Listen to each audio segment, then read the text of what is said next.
Hello అందరికీ, first ఈ dresses చూపించినాను. ఒకసారి ఈ డ్రెస్సెస్ చూపించు.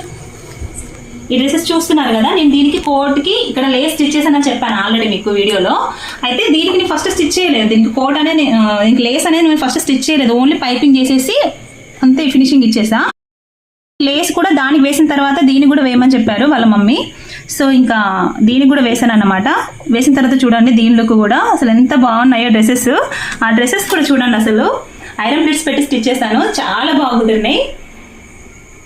అండ్ ఈ కోటికి లేస్ వేయడం వల్ల ఇంకా బాగా కుదిరింది అనిపించింది నాకైతే అసలు. అండ్ దీనికి ఇంకా ఫుల్ బ్లౌజ్ కూడా స్టిచ్ చేశానండి. ఇంకా ఫుల్ బ్లౌజ్ ఇంకా వేరే డ్రెస్సెస్ అవన్నీ కూడా లాంగ్ వీడియోలో పోస్ట్ చేశానండి. మీకు కనుక ఇంట్రెస్ట్ ఉంటే ఒకసారి ఆ వీడియో చెక్ చేయండి, లింక్ అనేది నేను కింద ఇస్తాను.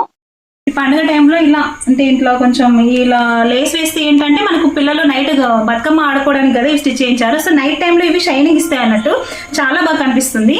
అసలు ఈ లేస్ లేకున్నా బాగానే ఉంటుంది, కానీ లేస్ తోటి ఇంకో కొంచెం ఏదో వర్క్ వేయించుకున్నట్టుగా ఆలుకు కనిపిస్తుంది. మీకు వీడియోలో చూస్తే అర్థమవుతుంది ఈ లేస్ అనేది ఎంత షైనింగ్ ఇస్తుంది అనేది.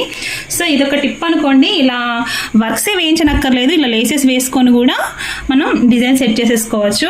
అసలు ఎంత బాగున్నాయి ఇవైతే, ఆ డ్రెస్సెస్ కానీ ఈ కోట్స్ కానీ చాలా బాగున్నాయి అసలు. మరి మీకు నచ్చాయా? నచ్చితే ఎలా ఉన్నాయో కామెంట్ చేయండి. Thank you for watching, bye.